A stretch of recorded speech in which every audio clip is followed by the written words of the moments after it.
తిరుమలలో ఘోరాతి ఘోరం జరిగిన మాట వాస్తవం. చరిత్రలో ఎన్నడూ లేని విధంగా అసలు నెయ్యే కాని ఒక పదార్థంతో 20 కోట్ల లడ్డూలు చేసి హిందువులకు ప్రసాదంగా పంచిన మాట వాస్తవం. ఇది నేను చెబుతున్నది కాదు.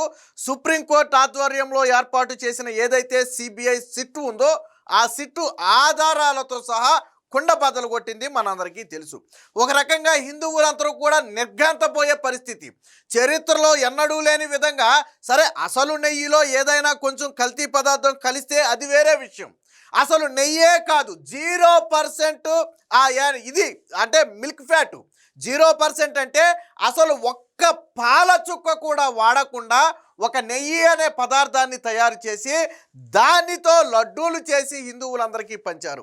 ఇది ఎంత మహాపాపం అంటే ఆ వెంకటేశ్వర స్వామి కూడా మరి ఎందుకని ఇలాంటి ఘోరాలు జరుగుతుంటే మరి ఎందుకని వాళ్ళని పట్టించలేదు నాకు అర్థం కావట్లా. సరే ఆ ఘోరాల ఫలితమే మొన్న జగన్మోహన్ రెడ్డికి వచ్చిన 11 సీట్లేమో అనుకోవాలి. కానీ అయితే ఇప్పుడు వైసీపీ ఎంత నీచానికి ఒడిగెట్టిందంటే ఆల్రెడీ అడ్డంగా దొరికిపోయారు. వాళ్ళ 5 ఏళ్ల హయాంలో 60 లక్షల లీటర్ల కల్తీ నెయ్యితో, కల్తీ నెయ్యి అని కూడా అనలేము. కల్తీ నెయ్యి అంటే ఏంటి? నేతిలో ఏదైనా కొంచెం వేరే పదార్థం కలిస్తే దాన్ని కల్తీ నెయ్యి అనొచ్చు మనం. అసలు అది నెయ్యే కాదు కదా, మనం కల్తీ నెయ్యి అని ఎలాగంటాం దాన్ని? అసలు నెయ్యే కాదు, అది నెయ్యే కాదు. అలాంటి ఒక పదార్థంతో 20 కోట్ల లడ్డూలు చేసి 5 ఏళ్ల పాటు హిందువులందరికీ కూడా పంచారంటే ఎంత దరిద్రం అంటే అయోధ్యకు కూడా లడ్డూలు పంపారు. ఎక్కడి నుంచి 1,00,000 లడ్డూలో ఏదో పంపామని చెప్పి అప్పట్లో వచ్చింది. అయోధ్యకు కూడా ఈ కల్తీ లడ్డూలే పంపుంటారు నాకు తెలిసి. ఎందుకంటే 60 లక్షల లీటర్లు 5 ఏళ్లలో 20 కోట్ల లడ్డూలు తయారు చేశారు. ఎక్కడికి వెళ్ళినా ఆ లడ్డూలే కదా. సరే జరిగింది మహాపాపం.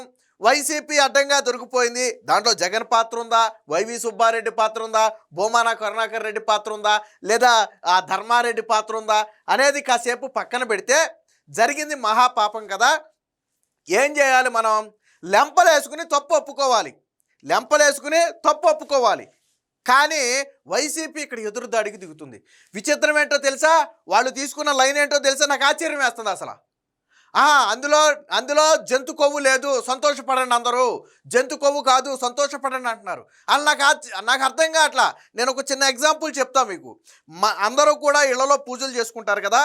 సో అందరూ ఆవు నెయ్యి కూడా స్వచ్ఛమైన నేతినే, అందరూ ఎవరైనా సరే కల్తీ నెయ్యి అని తెలిస్తే దాన్ని ఎవరు కూడా పూజకు వాడరు. అసలు నెయ్యే కానీ ఒక పదార్థాన్ని ఇచ్చి మీరు ఇంట్లో పూజ చేయమంటే మీరు చేస్తారా?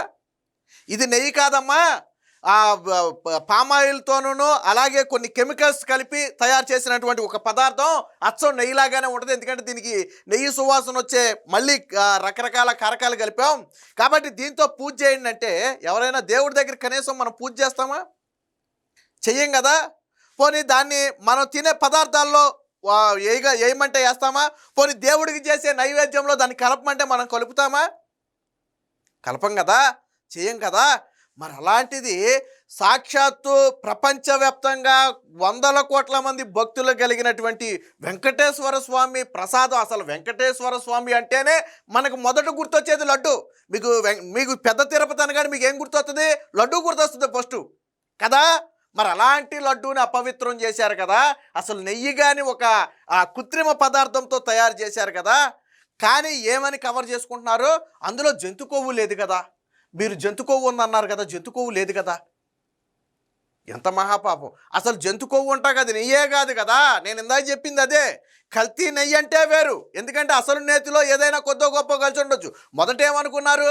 అసలు నేతిలో ఏదైనా ఇతర పదార్థం కలిసి ఉంటుంది, అది కల్తీ అయి ఉంటుందని చెప్పి మొదట అనుకున్నారు. అసలు నెయ్యే కాదని ఇప్పుడు తెలిసిన తర్వాత అందరూ నోరులు ఎళ్ళబెట్టినటువంటి పరిస్థితి. అది నెయ్యే కాదని తెలిసిన తర్వాత నోరులు ఎళ్ళబెట్టినటువంటి పరిస్థితి.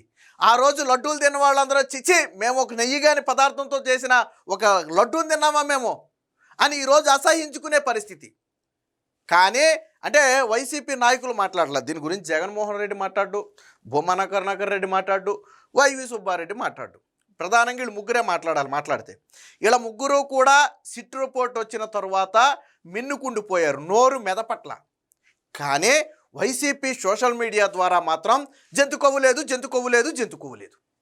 అసలు నెయ్యి అయితేనే కదా అందులో జంతు కొవ్వు ఉండటానికి. రెండోది ఇక్కడ జంతు కొవ్వు లేదు అని కూడా ఖచ్చితంగా ఎవరు చెప్పలేరు.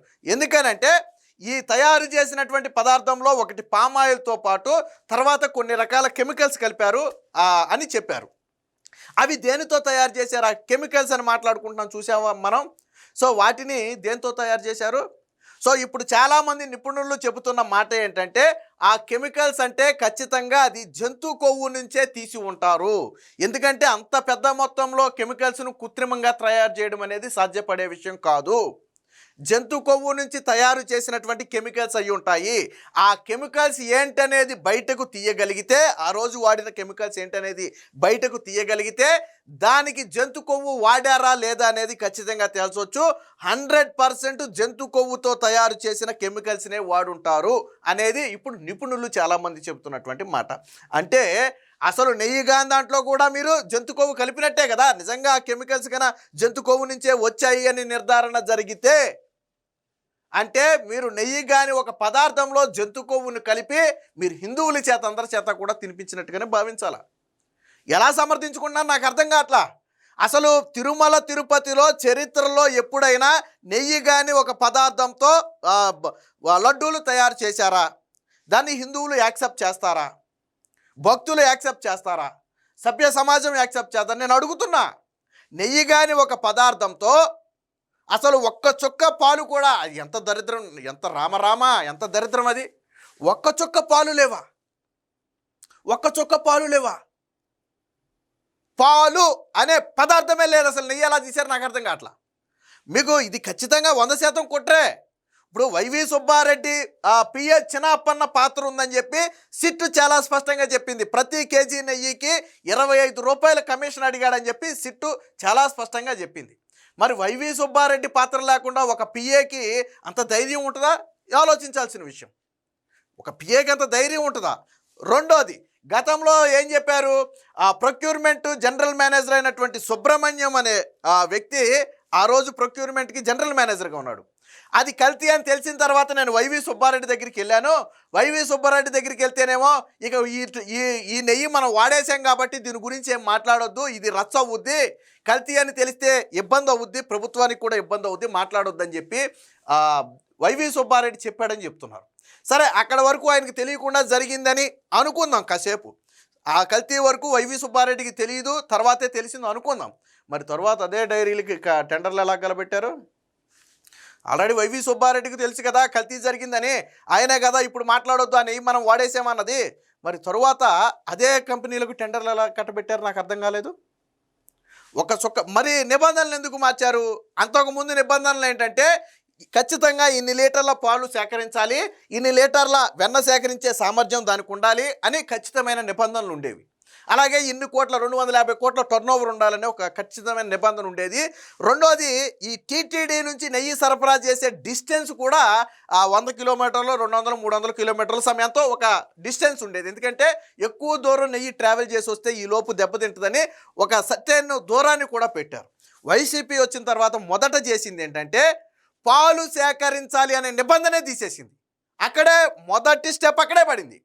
గతంలో ఏంటి, నెయ్యి కావాలంటే పాలు కావాలి ఖచ్చితంగా, పాలు లేకుండా నెయ్యి ఎవడు తయారు చేయలేడు. అయితే పాలు నీకు దగ్గర ఆవులుండి పాలు తీయాలి నువ్వు, లేదా పాలు బయట నుంచి సేకరించాలి, ఆ రెండిట్లో ఏదో ఒకటి చేయాలి. సో ఆ పాలు అనే పదాన్నే తీసేశారు. సో పాల సేకరణ అనే పదాన్ని తీసేయటంతోనే ఈ కల్తీకి అసలు బీజం పడింది. రెండో స్టెప్ ఏంటి, డిస్టెన్స్ ఏదైతే ఉందో ఆ డిస్టెన్స్ని మార్చేశారు. సో 100-200 కిలోమీటర్లే కాదు, 1000 కిలోమీటర్లు ఉత్తరాఖండ్లో ఉన్న భోలేబాబా నుంచి, అంటే 1000 కిలోమీటర్ల అవతలు ఉన్నా కానీ నెయ్యిని తీసుకురావచ్చు అని చెప్పి రెండవ నిబంధన మార్చేశారు. ఇక టర్నోవర్ 250 కోట్ల రూపాయల టర్నోవర్ అనేదాన్ని 100 కోట్లకు 150 కోట్లకు మార్చేశారు. ఇప్పుడు మీకు అర్థమైందా? తెలిసి జరిగిందా, ఇది తెలియక జరిగిందో మీకు అర్థమైందా? తరువాత మనం టెండర్లు ఇచ్చినప్పుడు ఖచ్చితంగా పరిశీలనకు వెళ్ళాలి. వాళ్ళకి ఎన్ని పాలు సేకరిస్తున్నారో, వాళ్ళు దాన్ని ఎలా తయారు చేస్తున్నారు, ఇదంతా జరుగుతుందా లేదా అనేది పరిశీలనకు టీటీడీ నుంచి ఒక నిపుణుల కమిటీ వెళ్ళాలి. ఆ నిపుణుల కమిటీ కూడా అమ్ముడు పోయి. అంటే మరి వీళ్ళందరూ ఏం చేస్తున్నట్టు? తెలిసి జరిగిందా, తెలియక జరిగిందా? అంటే కావాలనే ఒక ప్రీ ప్లానుడ్గా టీటీడీ లడ్డూలో వాడే పదార్థంలో నెయ్యి బదులు మరొక కృత్రిమ పదార్థాన్ని తీసుకొచ్చారు. దానికి ఏం పేరు పెట్టాలో కూడా మనకు తెలియట్లే. అసలు నెయ్యే కాదంట అది. ఆ వెంకటేశ్వర స్వామి లడ్డు తయారు చేసింది నెయ్యితో కాదు, అదొక కృత్రిమ పదార్థం అని తెలిస్తే ఎంత అసహ్యంగా ఉంటుందని నాకు అర్థం కావట్లేదు.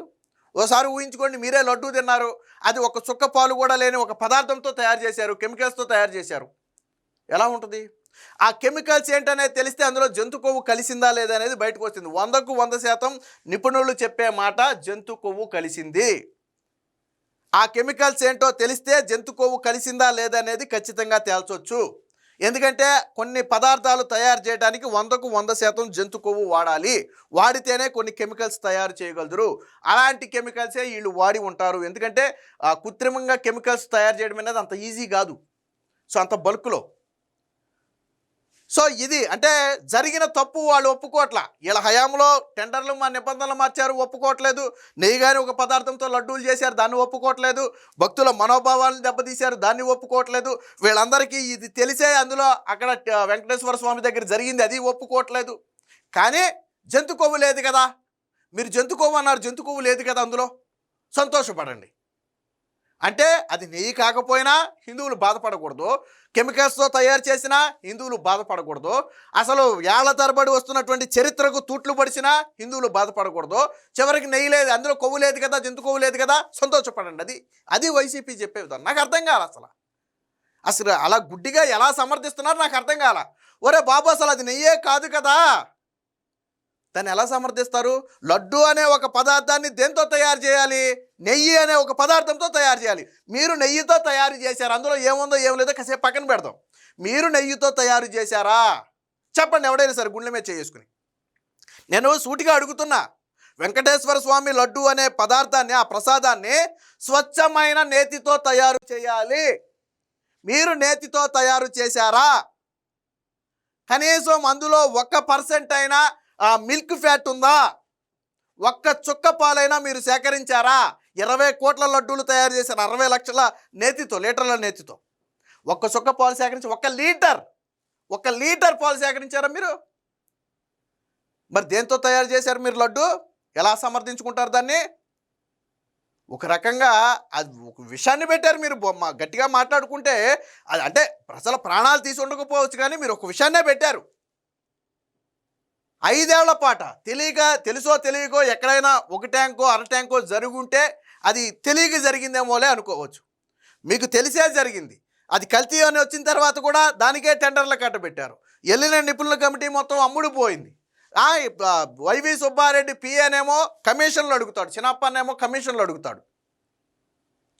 కానీ ఇప్పుడు మాత్రం అందులో జంతు కొవ్వు లేదు కదా, సిగ్గుండాలి. ఈరోజు జంతు కొవ్వు లేదు కదా అని మాట్లాడే వాళ్ళందరూ తలతో సిగ్గుతో తల దించుకోవాలి.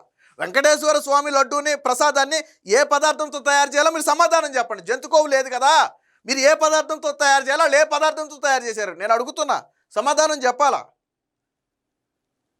అంత దారుణమైనటువంటి పరిస్థితుల్లో ఉండి పైగా సమర్థించుకోవటం. సో మొత్తానికి వైసీపీ పాపం అయితే పండింది. మీరు ఎన్ని కవరింగ్లు అయినా చేసుకోండి, మీరు ఎన్నైనా చేసుకోండి, ఒక విషయం స్పష్టం, వెంకటేశ్వర స్వామి లడ్డూని మీరు ఒక కల్తీ కృత్రిమ పదార్థంతో తయారు చేసిన మాట వాస్తవం. అందులో నెయ్యి లేనే లేదు. మీరు హిందువులను మోసం చేశారు, వారిని కుట్ర చేశారు, వారి మనోభావాలు దెబ్బతీశారు. ఇది 100కు 100% నిజం. ఇది ఈరోజు ప్రతి హిందువు కూడా భావిస్తున్నమాట. అందరి దేవుళ్ళు సమానమే, ఎక్కడా కూడా ఏది జరగాలని కోరుకోవట్లా. మరి ఎందుకు అంత పవిత్రమైనటువంటి ప్రపంచవ్యాప్తంగా పేరొందినటువంటి వెంకటేశ్వర స్వామి దగ్గరే ఈ స్థాయిలో కుట్ర పని చేశారు అంటే మీకు ఏ స్థాయిలో విద్వేషం ఉండాలి, ఏ స్థాయిలో దీన్ని మీరు ఇన్ఫ్లుయెన్స్ చేసి ఉండాలి? ఎంత దారుణమైన పరిస్థితి ఇది. సో కాబట్టి ఇక నుంచి మీరు కవరింగ్ ఆపేసుకోండి. మీరు వెంకటేశ్వర స్వామి లడ్డూని ఏ పదార్థంతో తయారు చేశారో ఓపెన్గా జగన్మోహన్ రెడ్డి చెప్తాడా, వైవి సుబ్బారెడ్డి చెప్తాడా, లేదా బొమాన కరుణాకర్ రెడ్డి చెప్తాడో చెప్పండి. ఏ పదార్థంతో మీరు వెంకటేశ్వర స్వామి లడ్డు తయారు చేశారు ప్రజలకు చెప్పండి. ప్రజలకు చెప్పండి, ఇదిగో ఈ పదార్థంతో లడ్డు తయారు చేశారు, ఏ పదార్థం చెప్పండి, మీరు చెప్పండి. ఇప్పుడు కూటమి ప్రభుత్వం ఉందండి, స్పష్టంగా చెప్తున్నారు, స్వచ్ఛమైన నేతితో తయారు చేస్తున్నారు లడ్డు. మీరు చెప్పండి ఏ పదార్థంతో తయారు చేశారు. మళ్ళీ దీన్ని కవర్ చేసుకోవటం. ఇక మీరు ఎన్ని డ్రామాలైనా ఆడండి, వైసీపీ కుట్ర బయటపడింది. తిరుమల తిరుపతి లడ్డూని కల్తీ చేసినటువంటి పాపం మాత్రం జగన్మోహన్ రెడ్డి మీద, వైవి సుబ్బారెడ్డి మీద, బొమాన కరుణాకర్ రెడ్డి మీద ఉంటుంది. అందులో ఎటువంటి సందేహం లేదు.